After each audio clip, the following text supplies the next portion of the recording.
Welcome to the Silberman Center for Sexuality and Gender, or SCSG, podcast. My name is Anita. I am an intern at SCSG. This episode features our founding director, S.J. Dodd, and Anna Kurowicka from the University of Warsaw.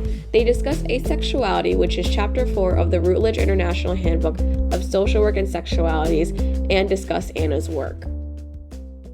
So I'm thrilled to have with me today Anna Kurowicka from the University of Warsaw, and as Anita said, Anna contributed Chapter 4 to the Handbook. So it's in Part 2 under Sexual Identities, and it's entitled Asexuality. And today we get to talk to Anna about that chapter and also about what she's working on now. So, Anna, I'm going to let you do a little bit of an introduction yourself. Yeah, great. Thank you so much for having me here. It's such a pleasure to share my work and, as you say, to talk about the chapter a little bit. So I working at the University of Warsaw at the American Studies Center, and my main fields of research are actually gender and sexuality studies, but more in the humanities angle, so to speak. So what I do most of the time is I look at representations of asexualities, or I look at science fiction. I like to say that I get to watch TV and movies and read novels for work. But I also do a little bit of intersectional asexuality studies. For the chapter, the angle that I try to take to look at the social context more generally, and particularly about how that might be relevant, or how it certainly is, but also hoping that my own work might be relevant to people who do social work as well. Yeah, absolutely. And definitely the piece that you created was definitely very relevant. And I love the fact that the humanities angle comes in. That's how we're socialized. That's how we learn our scripts. And so it makes sense that that's really relevant. One of the things that I was going to start with was just a definition of asexuality, because it seems like that would be a straightforward place to start, but actually it's quite complicated, right? So if you were sharing this with someone, where would you start? I think in the chapter you started with the Avon definition of an asexual person is a person who doesn't experience sexual attraction, right? So that's your starting point. But take us a little bit from there on why defining asexuality isn't necessarily that straightforward. I would agree that I would probably have to start with a bunch of disclaimers. The definition I use in the chapter that you just quoted, it is one of the most commonly used definitions, and it's especially used as the first sentence, essentially. It's by no means enough, and it certainly doesn't encompass the entirety of asexuality spectrum or asexual experience, but it is a good starting point because it talks about what asexual people in general share, which is that they experience little to no sexual attraction. And already in this little sentence, we can see the shades of gray, so to speak. There is a significant difference between little and no sexual attraction ever whatsoever in one's life. But the little is there because asexuality as a spectrum is also often used to refer to people who are called gray asexuals, meaning that they experience sexual attraction rarely under specific circumstances, and they don't really find that allosexuality, which would be the opposite of asexuality, as in people who generally do experience sexual attraction. So gray asexuals don't really feel like that describes their experience very well. And this is certainly also, among other things, the reason why they might not feel this way is because the world that we all exist in, for the most part, very much includes, or even perhaps has at its core, ideas of compulsory sexuality, which is what Christina Gupta, among others, define as the system of institutions, but also, you mentioned cultural script and sort of the legal framework, the psychological and medical understandings of humanity, which most generally hold that sexual attraction and being sexually active is something central to being a human being. And it's something that brings one happiness and health, and without which one's existence is essentially not enough.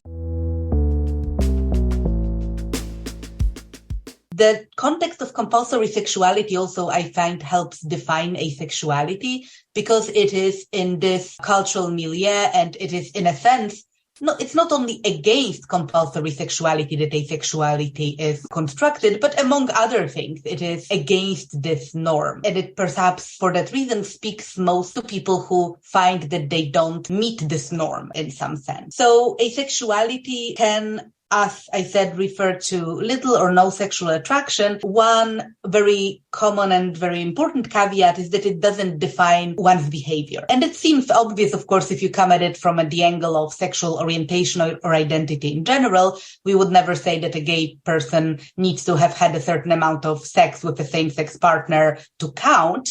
Right. So the same logic applies here. It's to say that asexual people, some of them can and do and want to have sex, which does not say anything about their identity as such. Right. But I think that's a piece that people get hung up on, right? That people who identify as asexual have some experience sexual fantasies. Some of them masturbate. Some of them engage in sexual behaviors. And I think people have a hard time navigating their understanding based on those actions. Yeah, absolutely. And I think part of this confusion comes from a very narrow, or maybe not narrow, but just that if you think about it really in detail, people have sex for a whole bunch of different reasons. Right. And perhaps most people who have had sex, if they thought back to their sexual history and thought about all the reasons why they decided to have sex, sexual attraction would certainly be one of the reasons. Would it be the only one? Probably not, to be honest. That can sound kind of grim.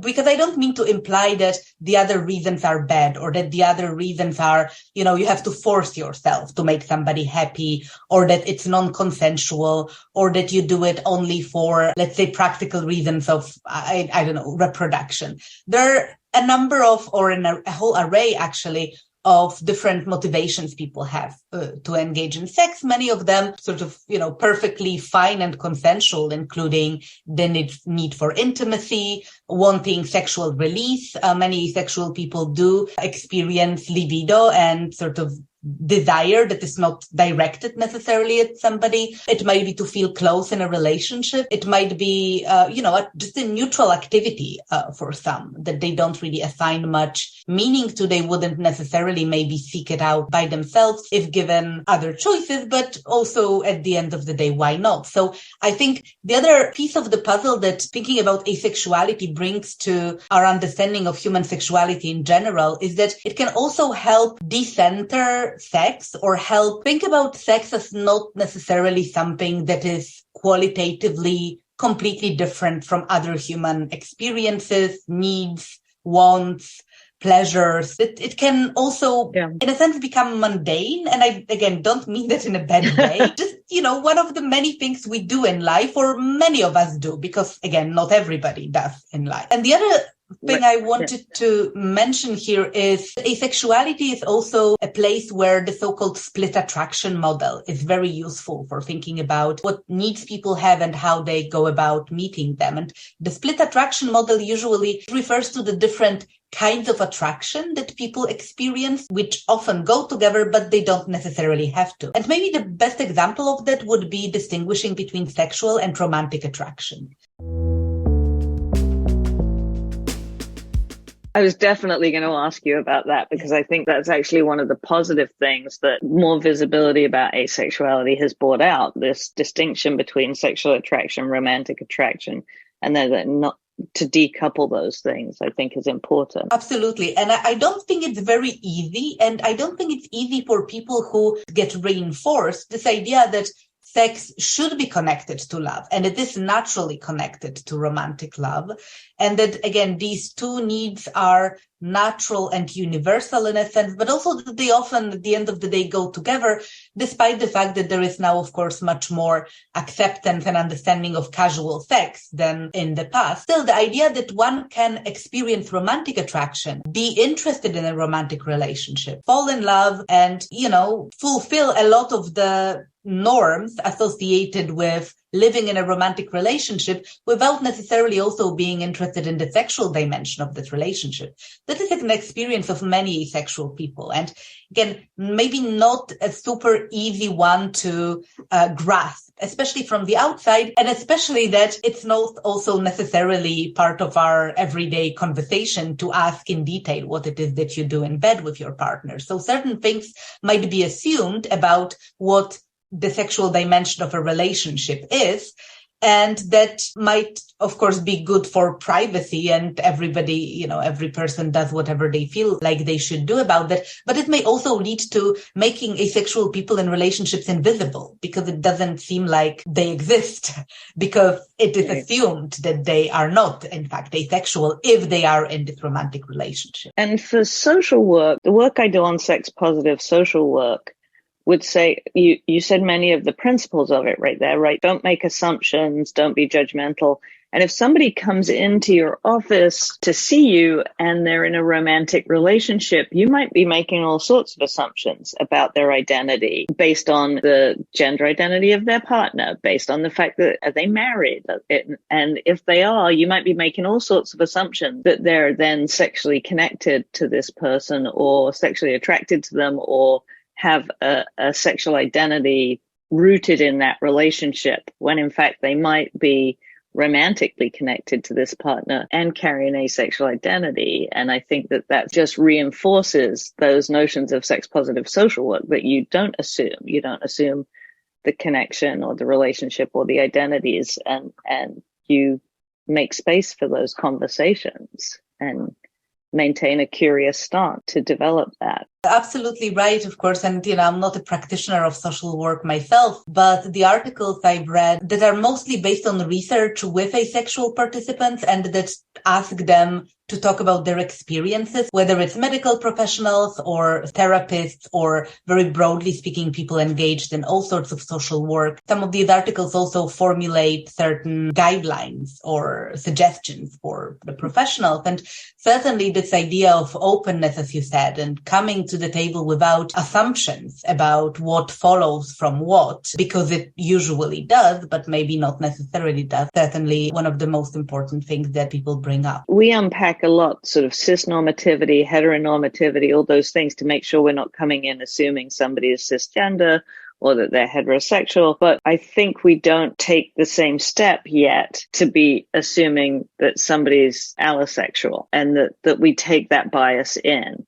And that we have to, work hard to take that assumption away. And this is something that a lot of asexuality studies people talk about, and asexual people themselves as well. This idea that it is difficult, again, in the system of compulsory sexuality to avoid, of course, this pro-sex bias, essentially, and certain assumptions that come with somebody coming out as asexual or coming out as not experiencing sexual attraction or as not being interested in sex, for example, that can also take many forms, because it's also a question of the difference between experience, orientation, perhaps, if you want to use medical framework for that, and identity, which many sexual people do have and come out as asexual and consider themselves to be part of this community. But taking on this social identity of an asexual person is also separate from a whole number of other experiences that might be congruent with asexuality or asexuality spectrum that people might come into social work specialist with. Right. And I think that the compulsory sexuality sets up this hierarchy that somebody who isn't somehow falls down the hierarchy. And I think that's very dangerous, and that we have to work to sort of unpack that and knock away this compulsory sexuality.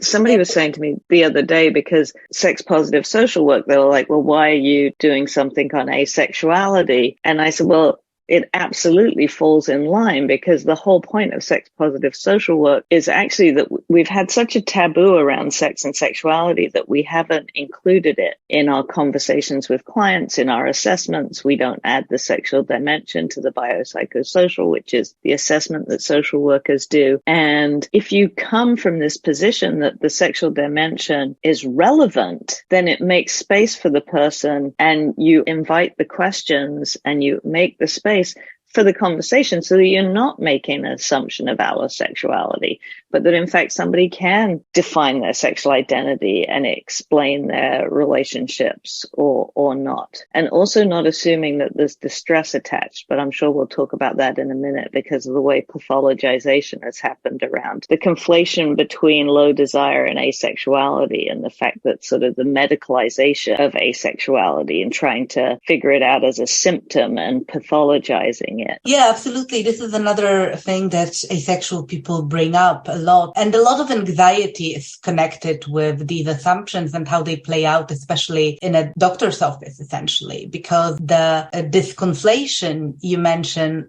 means that some people who are asexual are anxious about revealing their identity because they are worried that certain assumptions will be made about their medical status and that their identity as such will not be respected. And this, of course, comes from a long history that you are hinting at of pathologizing and medicalizing low desire. The fact that there are medical solutions or medical solutions are proposed to low sexual desire is not in and of itself a bad thing, because there are people who would like to use the medical solutions, but that doesn't apply to all people who are not all that much interested in sex, and putting them in that box immediately certainly feels coercive, if not violent in a sense. Especially that, as you say, there is this hierarchy of assumption that it's better and healthier for you. Also, there's the whole discourse about health as being morally good.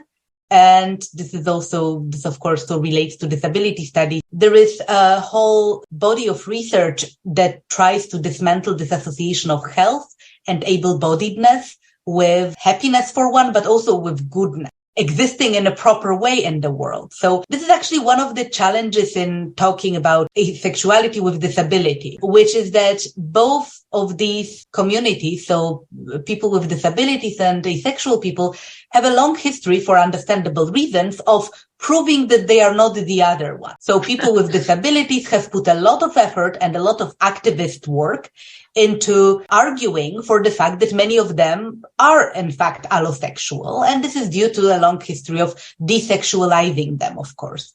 But at the same time, asexual people have also been putting a lot of effort into arguing that they are not, in fact, disabled, they are not ill, nothing is wrong with them, which is an understandable strategy in as far as it goes, because it is meant to combat these negative assumption and this unwanted medicalization. But on the other hand, of course, all it does is it reinforces this hierarchy. And it is always under an assumption that being a person with disability, that being ill is not something you want to be, that you want to, at any cost, prove that you are fine, right? That you are the right kind of asexual, whose asexuality is not, for example, connected to their disability or their illness or a trauma they've experienced. A trauma, another common narrative of asexuality, that it's a response to a traumatic event, especially a sexual one, and as such, again, it needs to be treated and it needs to be fixed.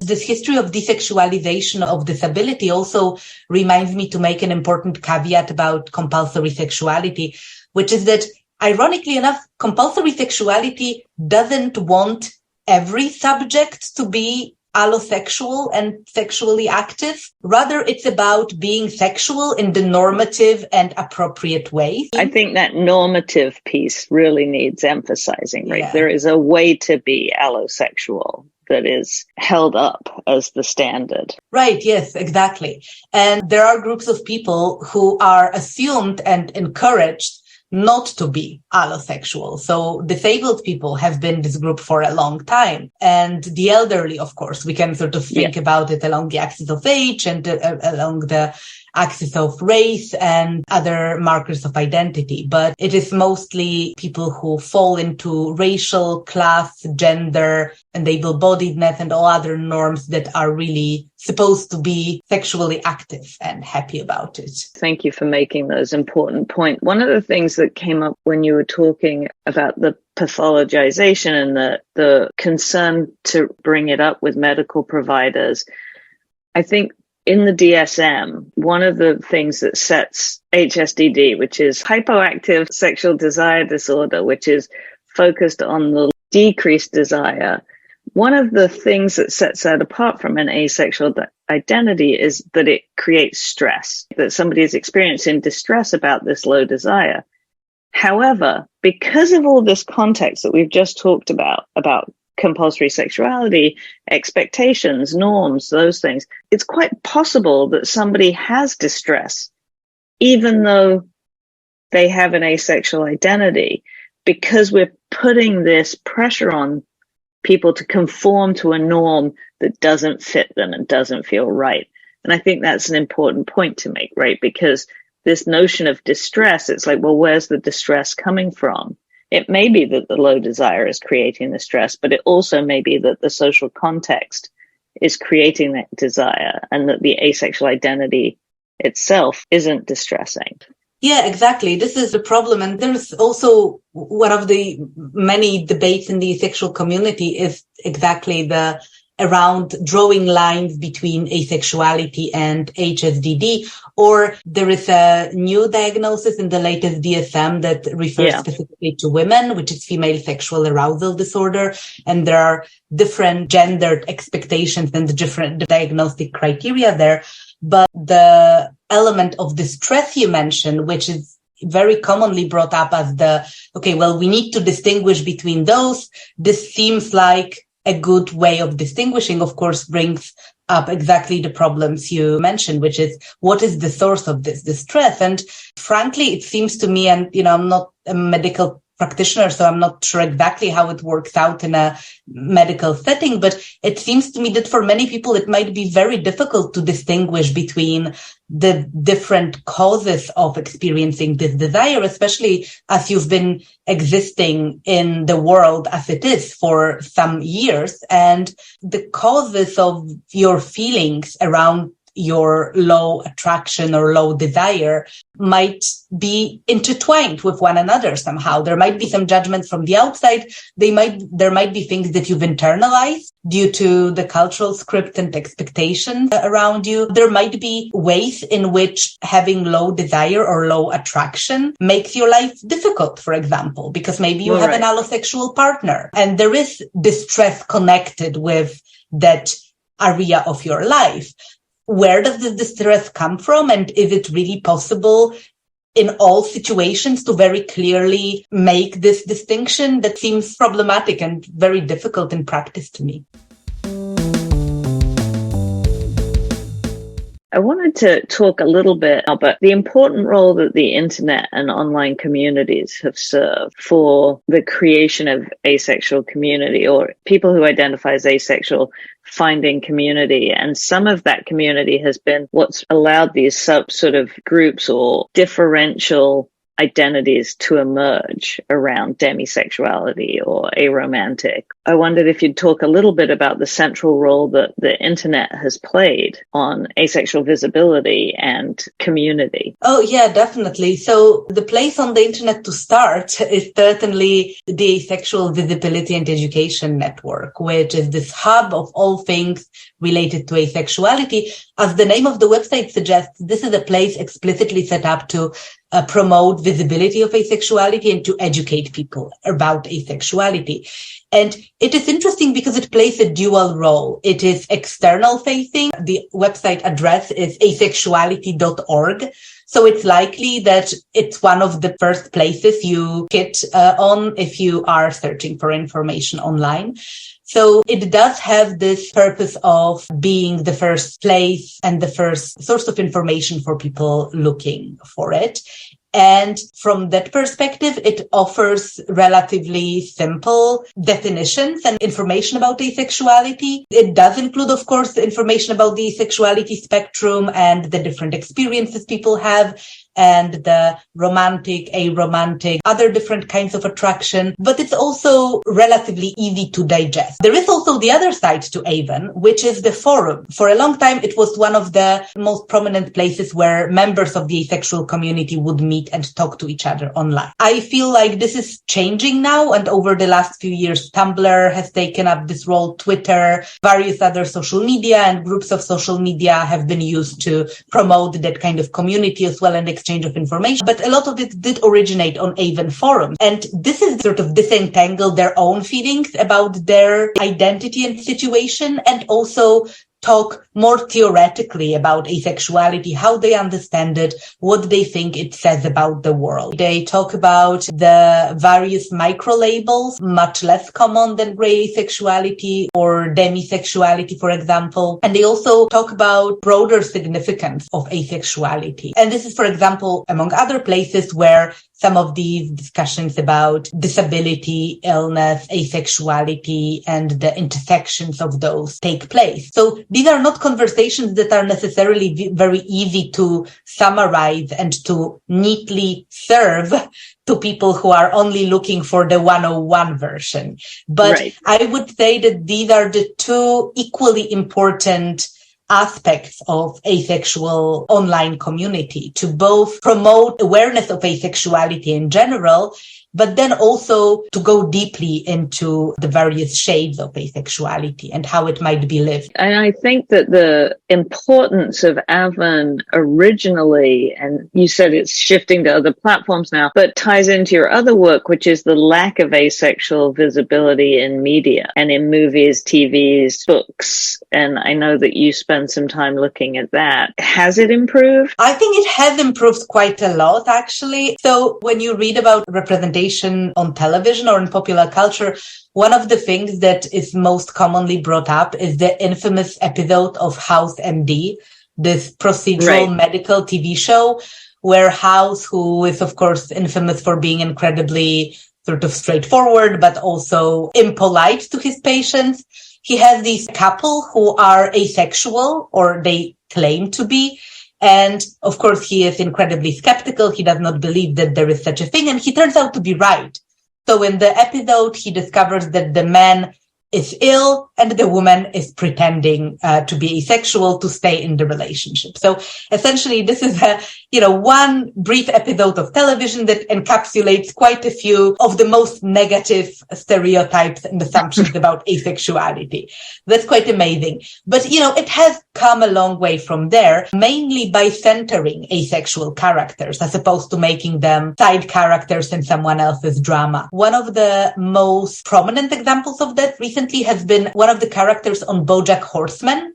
BoJack Horseman is an animated show on Netflix. It's animated, but it's for adults, actually, and it's rather grim overall. His best friend is called Todd Chavez, and he is an asexual character. His arc of discovering his asexual identity actually plays out over 3 seasons of the show, which means that there is so much time that we can spend with Todd as viewers, and we can go into a lot of details about how he thinks about himself, how he also meets asexual community, how he eventually ends up in romantic relationships with women. So there is simply a lot of room to breathe for that character. And I think this is very important so that we're not limited to this one story or one vision of asexuality. The other interesting source of asexual stories I want to mention is that there is really a great number of young adult novels that have come out recently that also deal with asexual characters. And Alice Oseman, she's a British writer, for example. She wrote a book called Loveless, which is about an asexual and aromantic girl who goes off to college and discovers her identity there. There's a few others. Catherine Ormsby wrote Tash Hart's Tolstoy, also takes place online, by the way. It's really interesting to see how those authors of YA literature that centers a romantic storyline. That's a good point. There's also fantasy versions of stories with asexual characters, but, oftentimes there is a romantic element to it and there is a love story at the center. It's only a little bit more complicated because the sexual element needs to be negotiated explicitly. And I find these to be also a fascinating reworking of the formula of YA novels. But at the same time, they do offer a lot of visibility, especially for young readers, which I think is very important. Right. Young readers that fall into that developmental place of identity versus role confusion, figuring out who they are. And that's that moment to be reading those things, at least having a different array of possibilities in front of them. One of the things I always like to ask is sort of what key takeaways for social workers or mental health providers you would have. And I think we've hit a lot of them. What are the key things that if you wanted to tell a mental health professional, here's what I think you should hold around asexuality, what would those be? So I do think it would be the things we've discussed, openness and lack of assumptions, and also coming in with certain knowledge that it's a possibility, because without a knowledge or awareness of asexuality, you won't know what to ask. And the other perhaps paradoxical thing, it seems to me that you should also be open to the possibility that asexuality is maybe not relevant. It can be the thing that somebody wants to focus on, or something that plays a key role in this moment in their life, but it can also be a neutral thing, or it can just be a thing that doesn't distress them, doesn't do anything to them at the moment. So I say it's paradoxical because, we've talked a lot about how important it is to bring it up and not to make assumptions and to know that it's a possibility, and it certainly is. But I would say it also includes openness to hearing, yes, I'm asexual, but that's not the point. That's not what I'm coming here with. I don't feel like this is a relevant part of me for the conversation we're having here. Right. That's very parallel to the same conversation we've had about gay, lesbian, pan, trans identities. Just because the person brings it into the room and take that as part of their identity and integrate that, it doesn't mean that that's a presenting problem or something that's causing distress or that's something that they need to unpack with you. So I think that's really an important point. What are you currently working on? What are your current projects? What are you engaged in right now? One thing is that I'm working on a book, which is a long process, and we'll see when that ends, but it will be a book about asexual representation in popular culture, and some of the ideas I've discussed briefly here will come into it, definitely. A different angle on asexuality that I've taken is this chapter that's under review now, which is about the anti-asexual slogans used at political protests in Poland. So I won't go into detail there because there is background there, but the leader of the ruling Conservative Party in Poland is famously lifelong single man. A lot of the liberal, not so much critique, but more like liberal making fun of him, centers around this fact that he lives with a cat, and he used to live with his mother for a long time, and he is single, and seemingly he has no sex life and knows nothing about sex. So I'm looking at how asexuality operates in that and how it can be used as a political charge against somebody, essentially. And again, ironically enough, from the part of the political scene that should be and typically is more open to sexual variety of sort. And yet there is this very strong judgmental undertone in how this life choice or this way of living is treated. Wow, that's fascinating, right? It's an example right there. The pull of compulsory sexuality and the fact that we're allowed to just make fun of or attack or go after somebody who doesn't fit that notion. Yeah, it puts me in a very weird position because I'm not a political supporter of his by any means. And all of a sudden I find myself, kind of at a different place. You're critiquing the attack. You're not supporting him. In the process of writing it, I felt maybe more empathy towards him than I ever have in my life. Still not much, but, Well, that's fantastic. Thank you so much. I really appreciate the time you've taken to be with us today. I thoroughly enjoyed it. Thank you so much. Oh, it's been my pleasure. Thank you so much for inviting me and for talking to me about all that. Thank you to S.J. Dodd for hosting this podcast and Anna Kurowicka for participating. For more information on SCSG, visit our website silvermanscsg.com or visit our social media, all under the handle SCSG_SSSW. Thank you for listening.